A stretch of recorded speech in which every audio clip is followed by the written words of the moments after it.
जब मैं 8वीं कक्षा में थी तो एक प्रतियोगिता में मैंने तृतीय स्थान हासिल किया और उस दौरान मुझे उपखंड अधिकारी से सम्मानित होने का मौका मिला। जब उपखंड अधिकारी की गाड़ी हमारे स्कूल के प्रांगण में आई तो उस गाड़ी पर लगी बत्ती को देखकर मेरा बाल मन सम्मोहित हुआ था। लेकिन जैसा कि बाल मन होता है, कुछ घंटों कुछ दिनों में वो जो मेरी यादें थी वो धूमिल हो गई। उसके पश्चात 10वीं कक्षा में फिर से मुझे मौका मिला जब मैं जिला कलेक्टर महोदय के द्वारा सम्मानित हुई। उस वक्त मैंने तय किया कि इस पद में, इस पोस्ट में कुछ तो है कि इसका इतना मान और इतना सम्मान होता है। लेकिन फिर वही चीज़ें हुई कि मैं उन चीज़ों को भूल गई। 10वीं परीक्षा के बाद जब ऐच्छिक विषय चयन का प्रश्न खड़ा होता है, उस वक्त मेरी कुछ सहेलियों ने कहा कि हम तो मैथमेटिक्स साइंस लेंगे और इंजीनियरिंग करेंगे। उनकी बातें सुनकर मैं भी अपने घर गई और पारिवारिक मंच से मैंने भी ऐलान कर दिया कि मुझे इंजीनियर बनना है। उस वक्त बहुत सारे प्रश्न आए कि लड़की इंजीनियरिंग करके क्या करेगी, लड़की को इंजीनियरिंग करवाने का क्या फ़ायदा है। लेकिन वहाँ मैं धन्यवाद देना चाहूँगी अपने पिता को, जो ढाल बनकर मेरे सामने खड़े रहे और मेरे इस निर्णय का पूरा उन्होंने सम्मान किया और मुझे इंजीनियरिंग की पढ़ाई पूरी करवाई। इंजीनियरिंग की पढ़ाई 4 साल पूरी करने के बाद मैं फिर से एक ऐसे बिंदु पर खड़ी थी जहाँ से बहुत सारे रास्ते निकल रहे थे और उन रास्तों में से मुझे किसी एक रास्ते का चयन करना था।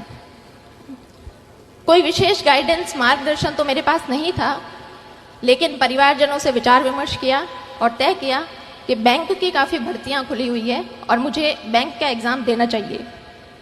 इस एग्ज़ाम तैयारी के दौर में कास्ट सर्टिफिकेट के लिए मुझे फिर से उपखंड अधिकारी के कार्यालय में जाने का मौका मिला। उस दिन उनके कार्यालय के बाहर भीड़ को देखकर फिर से एक बार मुझे लगा कि इस पोस्ट के लिए मैं ट्राई कर सकती हूँ। घर आकर मैंने दबी आवाज़ में अपने पिता से पूछा कि उपखंड अधिकारी बनने के लिए मुझे क्या करना होगा। और उस वक्त ये प्रश्न पूछते वक्त मेरे पिता की आंखों में जो चमक थी, वो चमक मेरे लिए मोटिवेशन बनी। बाद में पता चला कि मेरे पिताजी ने भी अपनी युवावस्था में इन परीक्षाओं की तैयारी की थी, लेकिन वो सफल नहीं हो पाए। तो मैंने तय कर लिया कि मुझे इस परीक्षा को देना है और इसमें सफल भी होना है। तो इसी तरह से आप भी अपना सेल्फ मोटिवेशन देखें, कौन सी ऐसी चीज़ है जो आपको अपनी जर्नी के दौरान मोटिवेटेड रख सकती है। मैंने RS 2013 की परीक्षा दी, उसमें मेरी 77वीं रैंक से चयन हुआ। लेकिन चूंकि RS के पद कम थे, इसलिए मुझे राजस्थान लेखा सेवा अलॉट हुई।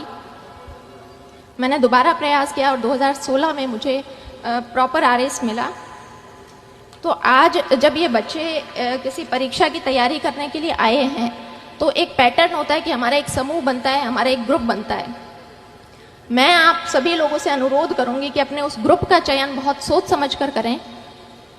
जब मैंने प्रारंभिक परीक्षा अपने घर से तैयारी करके पास की, मेंस के लिए मैं जयपुर गई। वहाँ पर शुरुआती